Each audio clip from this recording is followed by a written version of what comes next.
How to have a beautiful jump smash? Today we find out in this live badminton lesson. So we're here with Thomas. You've been playing badminton for how long? 2 years. 2 years. You were also in our 300K special video. You almost won a racket, but then the little kid won it instead of you.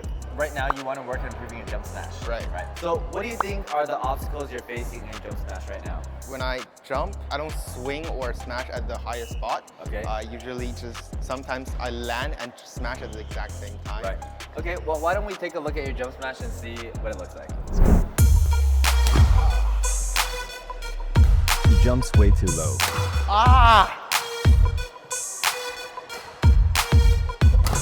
He's got a low contact point.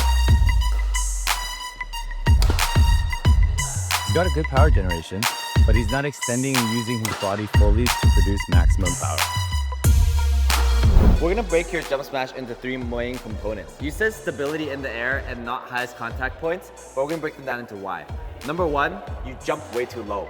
So are you trying to jump or you're just not, can't jump that high? I'm trying to jump, but when I jump really high, it's hard to make it to like the sweet spot. So that means you can jump higher. You're just choosing not to. Good. Because if you can't jump higher, that's a problem. We can't do anything. Second is your contact point is low. One part of it is your jump. The second part is because your upper body is not coming high enough to contact the bird. Your upper body is low as you're in the air. Okay? And that's just gonna mess everything up. Third of all is once you build those 2 things up, you're not using enough of your body to put power into your contact point. So this is also all together. When your shot is down here, you can't actually extend your body into here. But if you are able to jump up and extend your body fully, you're able to stretch out and rotate your entire body to put into the contact point.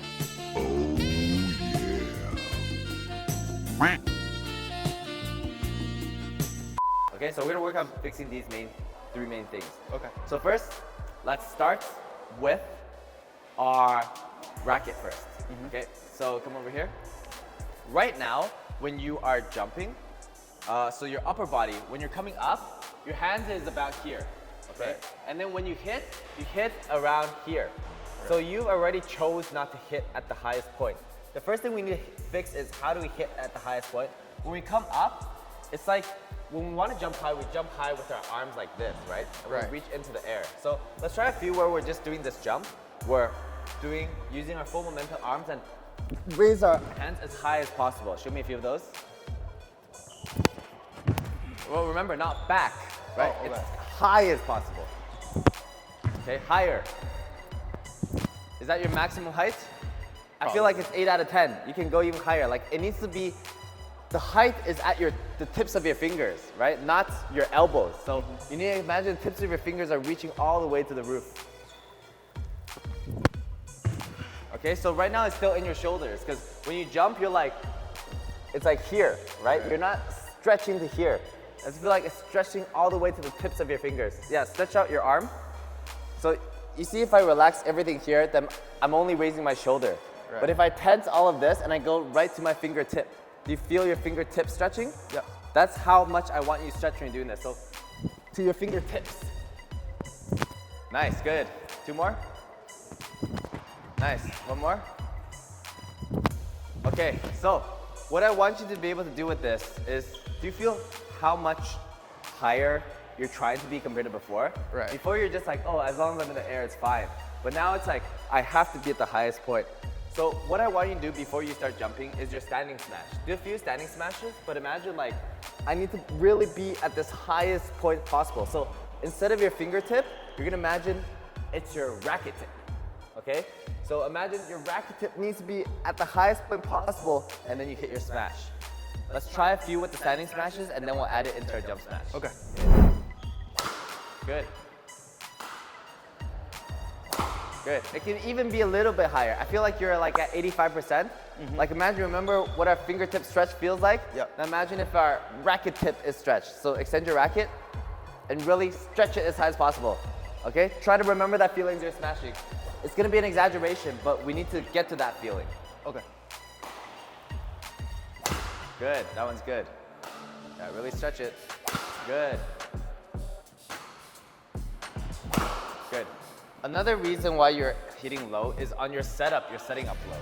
So you're setting up like this, Okay, so it's hard to bring your arm up. I want you to set up already high and go even higher. So let's think of that. So let me show you.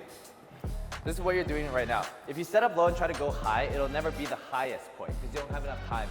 So this is what it's low into high looks like. This is you, low, and then you try to do that. Low, and then you come up. But what I want you to try to set is you start already high and go even higher. So exaggerate high, even higher. Okay, high, even higher. One more. High, even higher. Okay, try a few of that. All right, up. Better. High, higher. Go, reach higher. Reach higher. Good. Last one. Reach high. Okay, good. These are a little bit better. I would rate these on my scale like 8.5 out of 10. Real quick, if you guys enjoy this video, just know that I will do everything in my power to make the best possible videos for you guys. If you want to see me do my best and support making content for you, then all you have to do is click like, comment, and subscribe. And if you're feeling generous enough, please consider joining our YouTube memberships. So originally on your how high you reach, I would rate it 7. You're like this, and then you go to here. Now 8.5 is you're like this, and you go to here. But if we want to get to like a 9.5 or 10, it's like you have to start here, and then we have to go to like, you have to feel like your whole lat is extending. Because technically, if we want the most power and height, when we're extending here, the stretch is happening throughout our entire body. And as we come here, it'll extend into our lat and then go up our arm. Okay, so you need to feel a constant stretch. But that's gonna take some time. What we wanna do now is this height that you just achieved, let's try it into your jump smash. So I want you to tell me after each shot how high you think it is out of 10. Okay. I just want to know what you think it is. How high? That's like 8. 7 for me, okay? How high? 5. I'll do it with a standing smash. I don't think I jump. Okay, so I'll show you a 7 first.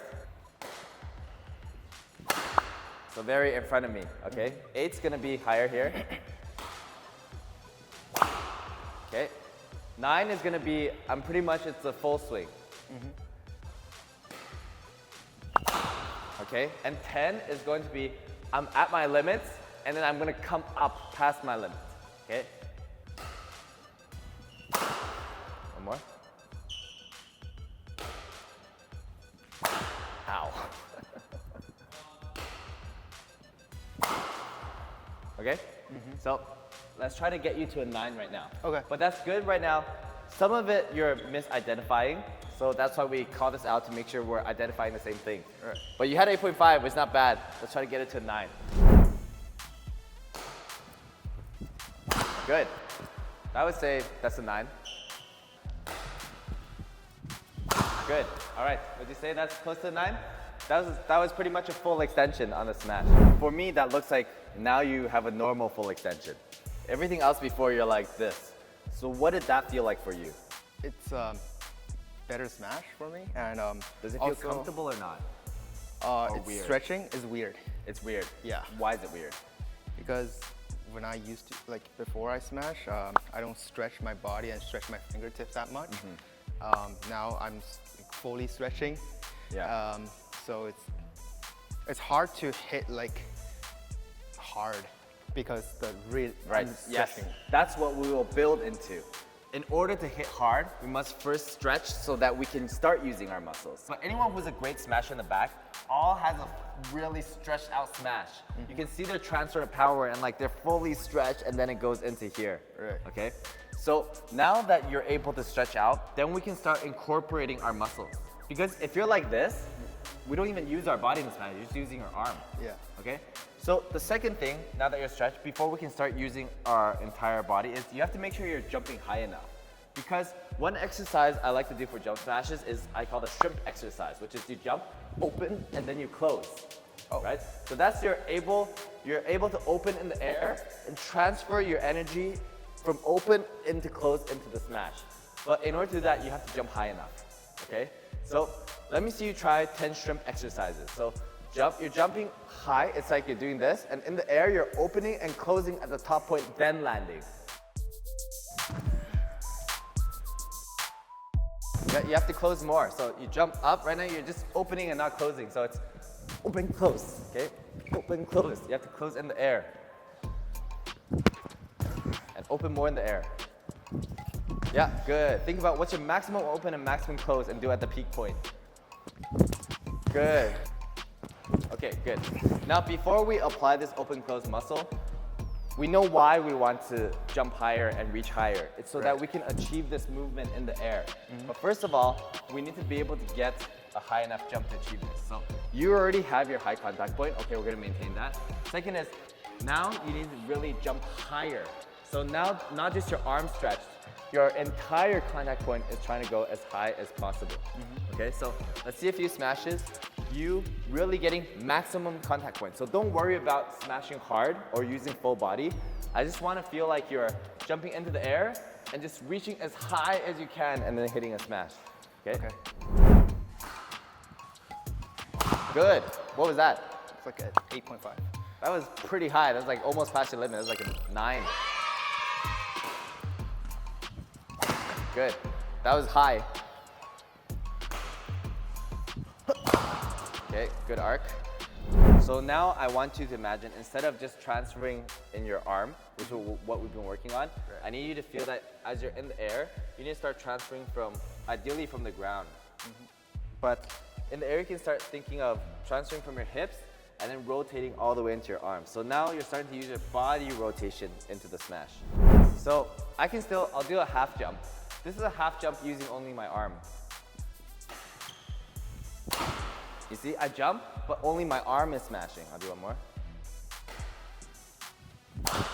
Okay, now I'm still gonna do my half jump, but instead of only using my arm to smash, it's gonna be equal amount of energy going through my body into the shot. So I'm not actually using much strength from here. It starts generating from up here and just goes through.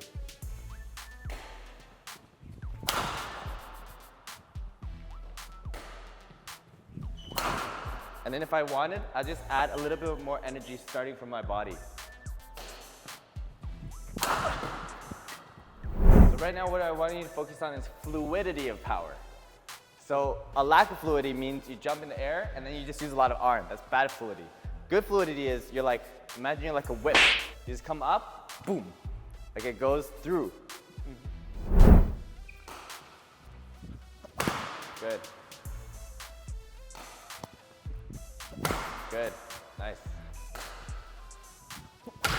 Okay, good, last few. Okay, good. So from the beginning of the video, your initial smash to now, what would you say is the biggest difference? A bit more relaxed in the air, and also it's uncomfortable, but my hitting point's higher, and my arm is tired because usually I just do this. Right. Because everything we worked on at the end of the day is to give you a good doubles jump smash. Right. You want to be able to use your whole body into the smash and generate fast options. So beginning versus now, I do see a big difference. When you first came here, you're like, boom, stiff and controlled. But now, not perfect, but you can see that there's a clear intention that you're really trying to stretch and generate power. In your last few shots, because you're able to stretch and generate power, and you threw out your shots, your power really went into the birdie a lot more. Right. Yeah. Can you feel the difference? Yeah, I feel like smashed harder and more angle with higher hitting point. Would you be able to recreate this by yourself at home? I have to think like a lot, because if I'm not focused enough, I just get back to my comfortable smash. Right. And this is something we have to get rid of right now, because comfortable is not the best. Like you play okay, but if you want that perfect smash in the training process, it's always going to be uncomfortable. But you make that uncomfortable your new comfortable. Okay, all right, any final questions? No, I think it's pretty clear. Okay, all right. If you guys enjoy this video, make sure to like, comment, subscribe. Let us know down below what you think Thomas can improve on as well. And also, if you want to support our channel to make more videos for you guys, consider supporting us by joining our YouTube memberships.